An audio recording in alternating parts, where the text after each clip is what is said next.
北非的无主之地，战地记者走入军营，原本准备和谈的叛军突然剑拔弩张，殊不知等待他们的噩梦才刚刚开始。快递老哥将地址不详的包裹送到记者手中，想必这家快递公司的老板是个画饼高手吧。而邮寄的物品是一柄岩剑，它就是当年天使拉斐尔赠予亚当夏娃的那柄剑。随着记者拔出岩剑，平息的纷争再次被打响，而他就是天启四骑士之一战争。但凡是他出没的地方，就会秩序混乱，硝烟永无止境，给人们留下长期的心理阴影和创伤。接下来，快递员赶到爱荷华州的餐厅，虽然周围荒无人烟，但餐厅却食客不断，甚至售卖的食物也是垃圾中的垃圾。长期食用会导致地中海和肾衰竭。他就是潜藏起来的天启四骑士之一饥荒，难怪会有这么多傻子不远万里赶来。而他的包裹是一杆古老的天平，暗示着在资源匮乏时期对食物的斤斤计较。快递员的下一站是一条河，一条被人类亲手玷污的河。坐在这里的白发女人并不是环保大使，却是在欣赏眼前的绚丽美景。她就是顶替瘟疫的天启四骑士之一污染，而他的快递物品是一顶水晶王冠，象征着对环境的破坏和对人类健康的威胁。回到车上，快递员打开了最后一个收件地址，看到地址的那一刻，他面露凝重，给自己的妻子留下了一句话。随后他空手下车，险些被高速的大货车撞到。就在他庆幸的同时，竟看到自己的尸体躺在血泊中。原来四骑士的最后一位是死亡，由于死亡代表着无处不在的永恒，所以他的快递没有物品，只有一句无关紧要的口信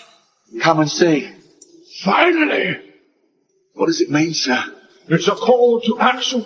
这些骑士的象征意义反映了对当下地球环境的讽刺，也暗示我们将面临的各种挑战和危机。原来集结他们的目的是协助撒旦之子为地狱打响毁灭地球的第一枪。其实守株待兔的还有天使拉斐尔和恶魔克劳利，他们准备在恶魔之子的11岁生日宴上阻止他与地狱恶犬见面，从而切断地狱之子得到力量被唤醒。眼看时间已到，却连地狱恶犬的毛都没看着，于是克劳利通过电台向地狱确认，得到的消息是恶犬早已就位。为了应付差事，克劳利只能强装镇定地说一切尽在掌握中。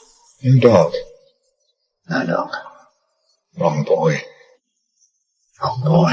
正如他们说的那样，撒旦之子另有其人。丛林中，恶犬与真的撒旦之子偶遇，临近时，恶犬听到主人的愿望，他想要一只温顺的小狗。下一秒，他果真就变成呆萌的小狗。看来主人心灵纯洁，的确可以引导宠物向善。作为当年亲手投放婴儿的克劳利，觉得撒旦之子被调包的原因出在修道院。不过如今的修道院已经成真人 CS 基地，并且还给了他们一个惊吓。克劳利瞬间变形，吓得玩家当场晕厥。之后他还贴心地为拉斐尔吹去身上的油漆，四目相对的眼神让我相信了他们的关系。作为惩罚，克劳利将其余玩家的气枪都变成了真家伙，甚至还煽动他们誓死激战的情绪，却遭到拉斐尔的极力反对。看到对方是认真的，克劳利马上保证，即便是真枪也不会有一人死去。其实他骨子里还是善良的。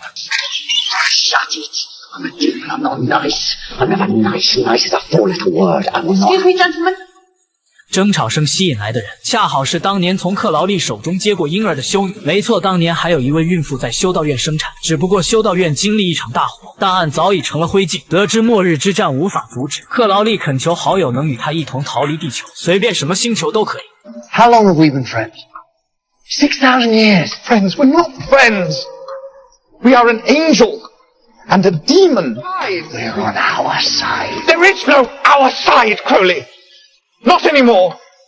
It's over. 就这样，6000年的友谊第一次出现了裂痕。即便是这样，拉斐尔也从来没想过放弃人类。他觉得自己背后的天堂也是这么想。随后，他找到上级加百列，希望他可以保住地球以及人类，但换来的却是冷漠的嘲讽。其实，地狱早就向天堂发起了战书，如今他们只关心这场战役谁会是最后的赢家，因为只有获胜的一方才有权利塑造下一个全新的世界。拉斐尔的反战观点也让他身陷囹圄。天使米迦勒举报他私下与恶魔合作，这也成为了他吃里扒外的罪名。屡屡受挫让拉斐尔明白了一个道理：无论自诩人善的天堂，还是恶名昭著的地狱，自始至终都把人间视为可有可无的玩物。此刻他彻底绝望了。不过眼下连他自己都还不知道，他之前偶然得到的一本预言笔记，记载着有关世界末日的所有信息提示，完全可以阻止毁灭爆发。倘若想要追溯这本书的起源，那就必须要从公元1656年说起。